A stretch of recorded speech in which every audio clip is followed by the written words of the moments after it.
Olá pessoal, tudo bem? Nesta aula vamos estudar um pouquinho sobre a história da administração da qualidade. O que você vai aprender nessa aula, né? Nós vamos falar nessa aula sobre os conceitos iniciais, nessas duas aulas seguintes aí.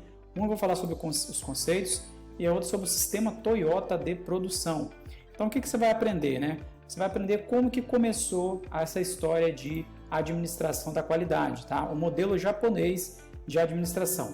Vamos lá então? Então vamos abrir aqui o mapa mental. Bom, como é que começa essa história, né?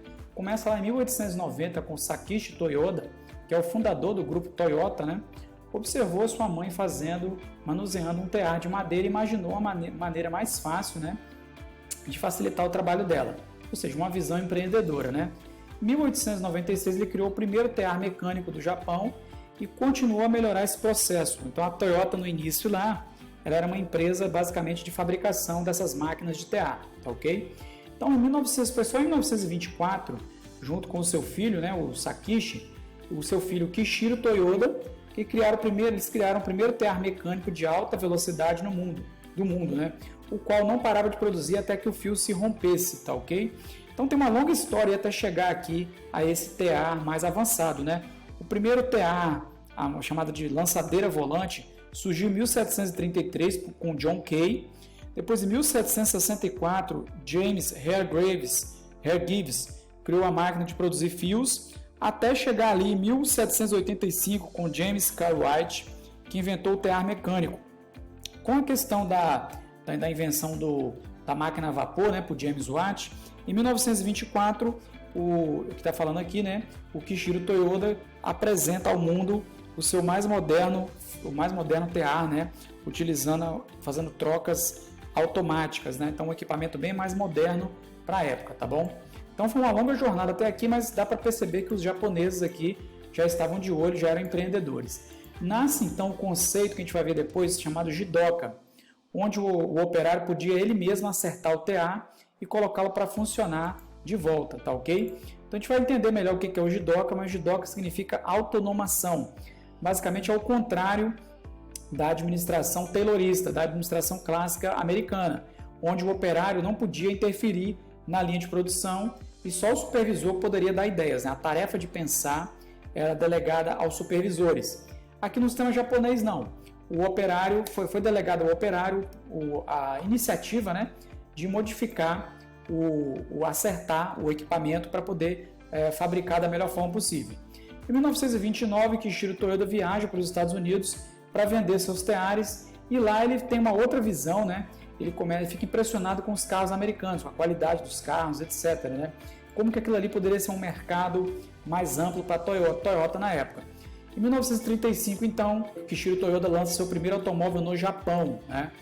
O Eiji Toyoda, primo de Kishiro, designa o famoso diretor, né, da Toyota chamado Taiichi Ohno. Se você quiser pesquisar mais sobre ele aí. E o Taiichi Ohno foi encarregado de desenvolver um sistema de produção mais eficiente do que o modelo americano, né?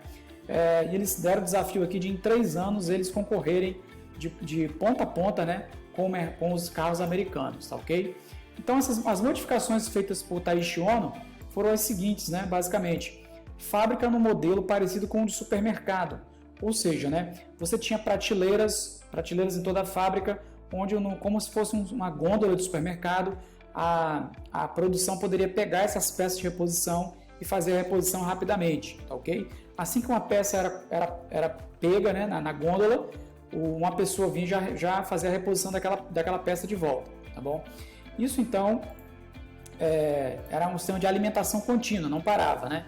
A adoção do sistema Kanban no controle da produção. Então a gente vai entender depois o que é o Kanban, mas basicamente Kanban significa cartão.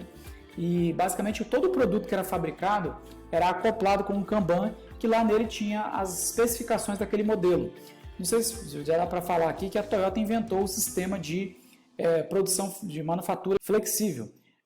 Em vez de fabricar uma única peça naquela linha de produção, ela criou uma forma, ela aperfeiçoou isso depois, uma forma de fabricar produtos diferentes na mesma linha de produção.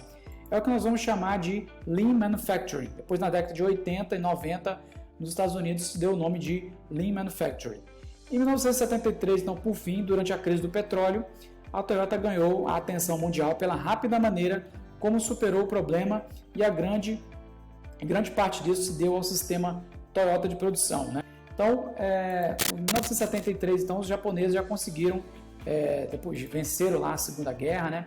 Venceram os problemas da Segunda Guerra, muito com o apoio dos Estados Unidos, mas já em 73 eles já despontam com um sistema avançado de produção, e é o que nós vamos ver na próxima aula aí em seguida, tá ok?